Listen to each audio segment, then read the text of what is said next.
आप सबको मेरी नमस्ते प्रातः काल की। तो ये हम निकले घर से मार्केट के लिए, थोड़ा सा मार्केट में जाएंगे, वहाँ पे कुछ खा पी के आएंगे। यहाँ की मार्केट तो वैसे पास ही है, तो मैंने ये विहान को साथ ले लिया। अगर गोदी उठाऊँ तो बच्चा नहीं भी चला जाता, तो इसको मैं नीचे छोड़ जाती है, पैदल चल लेता, लेकिन इसको थोड़ा सा मज़ा आ रहा, साइकिल पे जा रहे हैं साथ के साथ, और ये इसका साथ में एंजॉय हो जाएगा।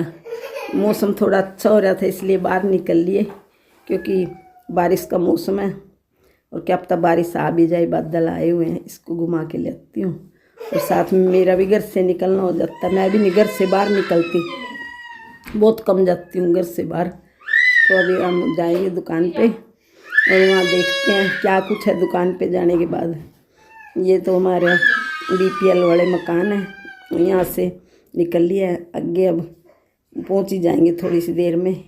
ये हमारे जानकारों के मकान है सारे, जो नए बनने लग रहे हैं। यहाँ भी मेरे को काफ़ी लेडीज जानती है अच्छे से।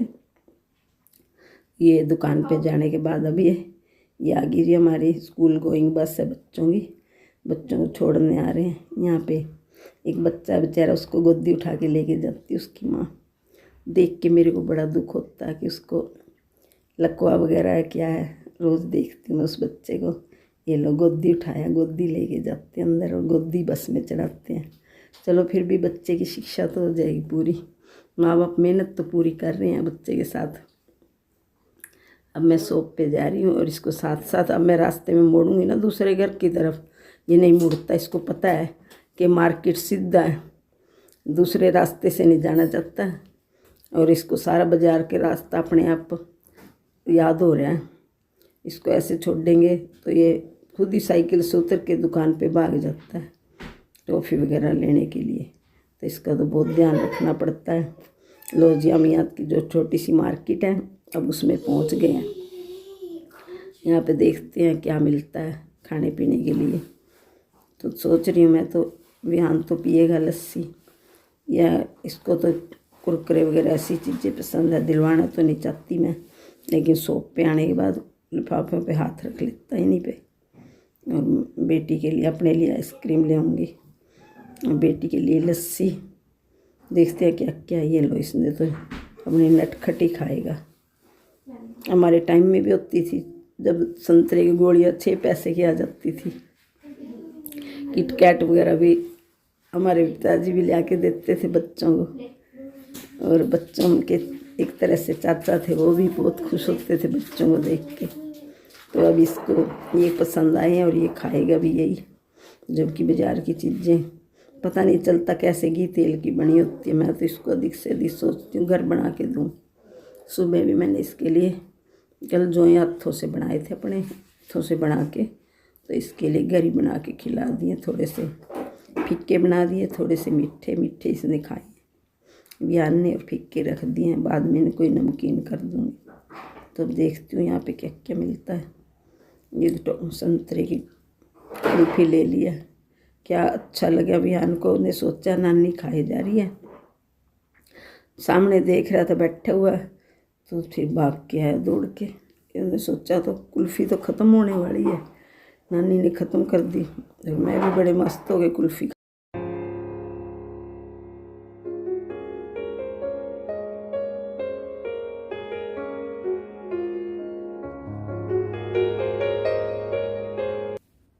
हेलो एवरीवन, कैसे हो आप सभी। क्या आपको पता है कि आज जितने बाल आपके सिर पर हैं, आज से 5 साल बाद वो आधे रह जाएंगे। आज आपके बाल जितने घने और लंबे आपको दिखते हैं, वो 5 साल बाद नहीं रहेंगे। आप भी सोचोगे ऐसा आप क्यों बोल रहे हो, तो देखिए मैं बिल्कुल सच बोल रही हूँ। जिस हिसाब से आप मिनरल वाले, केमिकल वाले शैम्पू, कंडीशनर अपने बालों में लगा रहे हो, इतने सारे बालों में एक्सपेरिमेंट करते हो, कभी बालों में कलरिंग करते हो, बिल्कुल देख रेख नहीं करते हो, तो उस हिसाब से तो आपके बाल बहुत ज्यादा झड़ते अभी भी होंगे, और आने वाले टाइम में आपको रिजल्ट देखने को मिलेगा। और आप उस टाइम बहुत ज्यादा रिग्रेट करने वाले हो कि हाँ, मैं सही कह रही थी कि आपके जो लंबे बाल, आज आप देख लीजिए अपने बालों को, क्योंकि आज से 5 साल बाद आप बहुत रिग्रेट करने वाले हो। तो अगर आप चाहते हो कि ऐसा ना हो, फ्यूचर आप चेंज करना चाहते हो, मैं लेकर आई हूँ न्यूड की तरफ से goat milk based premium shampoo and conditioner. ये आपके बालों में बिल्कुल मैजिक की तरह काम करता है। तो चलिए मैं इसकी अनबॉक्सिंग करती हूँ और आपको इसके फायदे बताती हूँ। एक्चुअली पहले के टाइम में लेडीज़ अपने बालों में गोट मिल्क लगाया करते थे, क्योंकि इसमें होता है AHA जो कि एक्ट करता है नेचुरल एक्सफोलिएटर का और हमारी स्कैल्प को बिल्कुल क्लीन कर देता है। इसके अलावा गोट मिल्क में फैट ग्लोब्यूल्स प्रेजेंट होते हैं जो कि हमारी स्कैल्प को और हेयर स्ट्रैंड्स को बहुत अच्छे से नोरिश करता है और जो बायो अवेलेबिलिटी होती है न्यूट्रिएंट्स की उसे भी मेंटेन करता है। जो गोट मिल्क होता है वो हमारे स्कैल्प के pH को भी बैलेंस करता है और हमारे हेयर को बहुत अच्छा बाउंस देता है। और मैं आपको बताना चाहूँगी कि न्यूड की तरफ से जो हमें गोट मिल्क बेस्ड शैम्पू और कंडीशनर मिलता है इसमें किसी भी तरीके का SLS और SLES नहीं है, पैराबेन फ्री है, किसी भी तरीके का केमिकल नहीं होता है। तो आप बिल्कुल बेफिक्र रहिए और मार्केट में जो अवेलेबल होते हैं केमिकल वाले शैम्पू और कंडीशनर उनको तो भूल जाइए। तो यहाँ पे देखिए स्क्रीन पर मैं आपको यूज़ करके भी दिखा रही हूँ। तो इस तरीके से आपको पहले शैम्पू करना है और शैम्पू होने के बाद बालों में अच्छे से कंडीशनर कर लीजिए और उसको 1 मिनट बाद अच्छे से कंडीशनर करने के बाद बालों को धो लीजिए। ऑन कैमरा मैंने आपके सामने शैम्पू और कंडीशनर किया है और मेरे बाल मुझे काफ़ी ज़्यादा स्मूथ फील हो रहे हैं, स्पेशली कंडीशनर के बाद तो बहुत स्मूथ लग रहे हैं अभी। तो आप भी यूज़ कीजिए मेरी तरह न्यूड का goat milk based premium shampoo and nude का goat milk based premium hair conditioner. इसके रिजल्ट बहुत ही अच्छे हैं, आपके बालों में बिल्कुल मैजिक की तरीके से काम करने वाला है। तो आप ज़रूर बाय कीजिए, लिंक मैंने डिस्क्रिप्शन बॉक्स में दिया हुआ है, बिल्कुल मत छोड़िएगा। अच्छा खासा आपको डिस्काउंट भी मिलेगा, फ़ायदा लीजिएगा और अपने बालों को मेरी तरीके से लंबे और खूबसूरत बनाइएगा। Thank you. नमस्ते और छोटे बच्चों को बहुत सारा प्यार। तो ये यहाँ पे हमने आइसक्रीम ले ली और लस्सी ले ली, मौसम थोड़ा सुहावना हो रहा था और यहाँ पे हम अब बैठ के आइसक्रीम वगैरह खाएंगे। तो यहाँ पे पैसे भी ज़्यादा नहीं लगे, सिर्फ 38 रुपीज़ के मिल गए चीज़ें और मार्केट में सारा सामान मिल जाता है। तो ये सूट है जो मेरा मीशो वाला का डाला हुआ है, मेरे को बहुत आरामदायक लगता है कपड़ा। इसकी स्टिचिंग भी बाहर करवाई थी और ये धुलने में भी आसान है, बिल्कुल ज़रा से शैम्पू में डाल दिया और साफ़ मिलता है। तो अब विहान को देखो कुल्फ़ी खाने लग रहा और ये अभी घूमने जाएगा दूसरी मार्केट में भी, पड़ोसियों की दुकान है जो बिश्नोई की दुकान से, वहाँ से भी थोड़ा बहुत सामान ले लेता है। रास्ते में मैंने थोड़ी सी भिंडी उगाई हुई है और अपनी भिंडी वगैरह भी जाते हुए तोड़ के लेके जाऊंगी। विहान को भिंडी बहुत पसंद है, आप सभी कहते हो फिर से भिंडी बनाई, क्योंकि हमारे घर में भिंडी खाई जाती है और ये खेत की ताज़ी भिंडी है, जाते हुए मैं लेके जाऊंगी। और इस बहाने मेरी सैर भी हो जाती है, थोड़ा सा मेरा वज़न भी कम हो जाता है। किलो वज़न अगर मेरा कम हो गया तो दोबारा मैं बहुत खुश होती हूँ फिर, और 2 किलो हो जाता तो मैं और भी खुश होती हूँ। वज़न तो मैं कम कर देती हूँ लेकिन फिर से बढ़ जाता है। अब विहान बाबू को हमने गोदी तो ले नहीं सकती मैं, क्योंकि मेरा सांस फूलता चलते हुए, इसको मैं साइकिल पे इसीलिए चुन्नी बांध के ले आई है। इस बहाने इसकी भी हो जाता है मार्केट में घूमना फिरना और मेरा भी हो जाता। मैं भी बाहर कम से कम घर से बाहर बहुत कम निकलती हूँ और जाते हुए इधर ही हमारा फ्लैट भी है, हो सकता है वहाँ भी चली जाऊँ, क्योंकि 2 रोटी बना के कुत्ते को भी डाल जाती हूँ। कुत्ता बैठा हुआ है, इस बहाने थोड़ा सा दान हो जाता है, इंसान के हाथ से थोड़ा छूटता रहता है। और ये लोग विहान ने नटखट खा लिए, ये जैसे नटखट खाता है वैसे खुद भी बच्चा भी मेरा नटखट है, शरारती है। इधर से कार आ रही भाग के जाता है, कोई मार्केट का इसको रास्ते का पता है, मुझे नहीं पता जितना इसको पता है। अगर घर की तरफ लेके जाओ तो ये मुड़ता नहीं है, बाजार का पता है।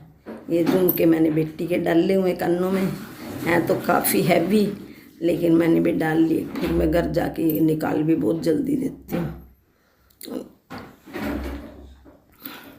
क्योंकि मेरे को ना आर्टिफिशियल चीज़ें डाली नहीं जाती, उसमें सोने की चीज़ ही डालती हूँ। बस ये सारी चीज़ें तो आर्टिफिशियल हैं, लेकिन पहनी हुई तो अच्छी लगती हैं। ये विहान का हो गया यहाँ पे कुल्फ़ी खाना पीना। अभी फिर से अपनी साइकिल पे बैठेगा, वहाँ बैठ के साइकिल पे फिर नटखट खाएगा। पर ये बच्चा ऐसा है कि ये चीज़ बांट के देता है, कई बच्चे चीज़ नहीं देते, ये चीज़ को ना बांट के देता, कोई भी हो पहले दूसरे के मुंह में डालेगा फिर आप खाता है। इसीलिए इसकी मेरे को ये आदत सबसे अच्छी चीज़ लगती है कि ये चीज़ को बांट के, थोड़ी सी भी चीज़ होगी सबको खिलाने आएगा। ये लो अपने साइकिल पे बैठ गया अब जाके, और हम नटखट खाएगा। फिर हम चलते हैं अब घर की ओर, और घर जाने के बाद सब्जी बनाएंगे विहान के लिए। भिंडी तोड़ लिए मैंने रास्ते में, और ये इसके लिए भिंडी बना दी मैंने। घर आने के बाद सब्जी रोटी, सभी कहते हैं आप भिंडी बहुत बनाते हो, क्योंकि हमें भिंडी बहुत पसंद है। और हरी सब्जी है ये बेटी का पर्स है, ये उठा लेती हूँ। और यहाँ से इसके लेके आए थे जो खाने पीने की चीज़ें, यहीं फिनिश करवाती हूँ इसको, क्योंकि ये इसको पसंद भी है। यहाँ पे मैंने सारी हरियाली देख ही रही हैं आप, सारी खुद मेहनत की हुई, और मेरे को अच्छा भी लगता है काम काज करते हुए। वैसे मेरा शरीर भारी है, लेकिन मैं काम काज में मैं भी व्यस्त रहती हूँ, सारा दिन कुछ ना कुछ करती रहती हूँ। थोड़े बीज और डाल दूँगी यहाँ पे, थोड़े बढ़ जाएंगे। और ये सब्जियाँ मेरी घिया तोरी थोड़ी ख़राब हो रही हैं, इनके नीचे भी कांटे वगैरह लगाऊंगी। ये अपनी मेहनत की चीज़ से खुशी मिलती है कि हमने खुद मेहनत की है और मेहनत करके उगाई है, चाहे थोड़ी सी भी चीज़ हो। और हरियाली तो मेरा तो गार्डनिंग एक तरह से शौक़ है, मेरे को तो पसंद है ये काम करने, भिंडी वगैरह उगाना, सब्जियाँ उगाना। बाज़ार में जाओ तो 100 रुपया तो मेरा वैसे ही लग जाता है 3 व्हीलर का आने जाने का, तो सारे वो भी बच जाता है। और कहते हैं परिश्रम करने से शरीर ठीक ही रहता है, ज़्यादा फैलता भी नहीं। मैं पहले ही फैल गई, इसलिए बहनों ये देखो मैंने कितनी अच्छी हरियाली की हुई है। यहाँ पे आते जाते बैठ भी जाते हैं हरियाली के पास, पर बच्चे को नहीं मैं ले आती, क्योंकि यहाँ पे कोई जानवर ना निकल आए, हरियाली है। और इनके नीचे सब्जियों तोड़ने के बाद कितनी सी मिली हैं, बहुत है, इतनी बच्चे के लिए तो बहुत होती हैं। और ये अपनी साइकिल है जो ठीक कर रहा है, बैठे हुए मैकेनिक का काम कर रहे हैं।